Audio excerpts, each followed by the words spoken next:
Pharmaceutical एवं chemical उद्योगों में कई प्रकार के केमिकल का उपयोग किया जाता है।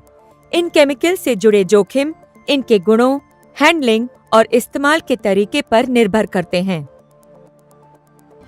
इन केमिकल से जुड़े जोखिम इनके किए जाने वाले रिएक्शन और उनके लिए इस्तेमाल किए जाने वाले साधनों से जुड़े हो सकते हैं। इन जोखिमों में गंभीर चोटें एवं स्वास्थ्य पर बुरा प्रभाव पड़ना शामिल है। यदि इस्तेमाल किए जा रहे केमिकल किसी प्रकार उपयोगकर्ता के शरीर में प्रवेश कर जाते हैं तो उनका सेहत पर बुरा प्रभाव पड़ सकता है। यह सांस लेने पर, त्वचा के संपर्क में आने पर और निगल लेने पर हो सकता है। इन तीनों माध्यमों में से मुख्य रास्ता सांस के द्वारा केमिकल का शरीर में प्रवेश करना है। इसीलिए जब केमिकल को डिस्पोजल के लिए प्राप्त किया जाए तब अत्यधिक सावधानी बरतने की जरूरत होती है।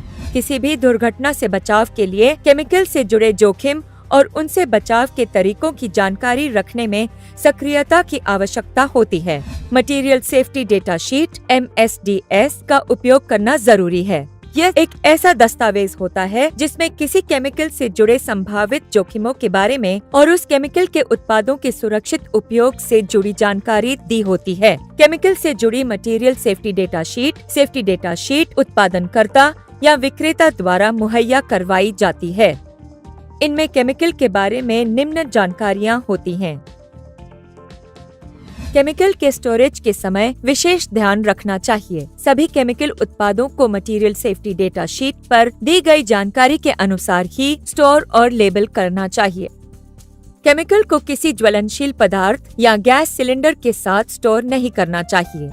जब इस्तेमाल में ना हो तब केमिकल के कंटेनर का ढक्कन बंद करके रखना चाहिए। केमिकल के स्टोरेज के लिए इस्तेमाल किए जा रहे रेफ्रिजरेटर और फ्रीजर विशेष रूप से इसी कार्य के लिए बने होने चाहिए। केमिकल या अन्य ऐसे उत्पादों को कभी भी खाद्य पदार्थों के लिए इस्तेमाल होने वाली फ्रिज में नहीं रखना चाहिए। केमिकल स्टोर में कभी भी खुला ड्रेन नहीं होना चाहिए। यदि फर्श पर कोई ड्रेन हो तो उसे रिसाव रहित बनाने के उपाय करने चाहिए। उदाहरण के लिए टाइट फिटिंग वाला ढक्कन, नाली को हाथ से खोला या बंद करने का फंक्शन और अन्य तुलनीय प्रबंध।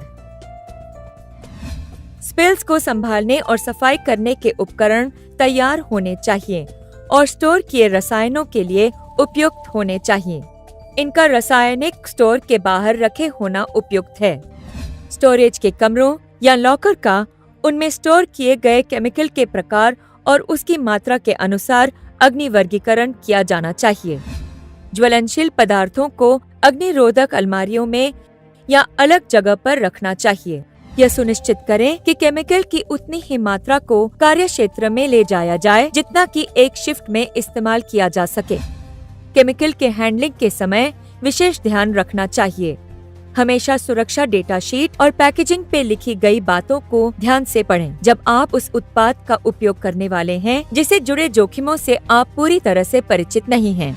उत्पाद के निर्माता द्वारा सुझाए गए व्यक्तिगत सुरक्षा उपकरणों का प्रयोग करें, जैसे कि चश्मे, नोज मास्क, दस्ताने, केमिकल सूट व जूते। यह ज्यादा महंगे नहीं होते हैं। केमिकल का ऑर्डर और इस्तेमाल से पहले उसकी सेफ्टी डेटा शीट को प्राप्त कर उसकी समीक्षा करें। सुनिश्चित करें कि केमिकल को सुरक्षित रूप से खरीदा, स्टोर, इस्तेमाल और उसका निपटान किया जा सकता है। आप जिस केमिकल का उपयोग कर रहे हैं उसे जुड़े सभी खतरों को ठीक से जान लें। आपात स्थिति के लिए तैयार रहें और उस दौरान क्या करना है उसे जानें। यह सुनिश्चित कर लें कि किसी छोटे मोटे स्पिल से निपटने के लिए आपके पास सभी जरूरी सामान व उपकरण मौजूद हैं।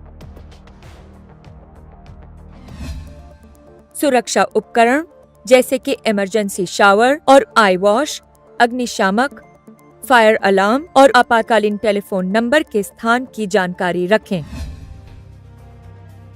खतरनाक पदार्थों को उनके निर्देशित तरीके से ही इस्तेमाल करें। कभी भी खतरनाक केमिकल को सूंघने अथवा चखने की कोशिश ना करें। किसी भी केमिकल के सीधे संपर्क में ना आएं। बचाव के लिए सुरक्षा उपकरणों का इस्तेमाल करें। केमिकल के इस्तेमाल के लिए STS की समीक्षा करें। धूम्रपान, शराब का सेवन, खान पान अथवा कॉस्मेटिक उत्पाद का उपयोग केमिकल के इस्तेमाल के स्थान पर वर्जित है। सुनिश्चित करें कि आपके द्वारा उपयोग किए जा रहे केमिकल के लिए वेंटिलेशन पर्याप्त है। जहां संभव हो, सभी केमिकल को केमिकल फ्यूम हुड में ही इस्तेमाल करें। बड़े कंटेनर से ज्वलनशील लिक्विड को दूसरे कंटेनर में ट्रांसफर करने से पहले सही तरीकों का इस्तेमाल करते हुए कंटेनर के चार्ज को खत्म करने के लिए ग्राउंडिंग और बॉन्डिंग करें। केमिकल रिएक्शन को बिना किसी की मौजूदगी में केवल तभी होने दें यदि पूरी प्रक्रिया के बारे में ठीक से जानकारी प्राप्त कर ली गई हो। किसी भी प्रकार की तकनीकी उपकरणिक विफलता के चलते निकलने वाले जहरीले पदार्थों को रोकने का उपाय कर लिया गया हो और आपातकालीन स्थिति के समय संपर्क के लिए जानकारी को दरवाजे पर लिख दिया गया हो। रिएक्शन के दौरान निकलने वाले वेस्ट का निपटान पर्यावरण, स्वास्थ्य और सुरक्षा के वेस्ट मैनेजमेंट गाइडलाइन और प्रोसीजर मैनुअल के अनुसार ही करें। फर्स्ट एड के उपकरण तैयार होने चाहिए। कार्यक्षेत्र, वर्क एरिया को नियमित रूप से साफ करें। फर्श पर केमिकल के स्पिल नहीं होने चाहिए। केमिकल के छींटे पड़ने व जलने की स्थिति में सबसे करीबी आई वॉश अथवा शावर में जाएं। लीवर को खींचें और अपने शरीर के प्रभावित हिस्सों को ढेर सारे पानी से धोएं। इस बात की सूचना अपने मैनेजर को दें और यदि आवश्यक हो तो अपने लोकल व्यावसायिक स्वास्थ्य केंद्र में जाएं।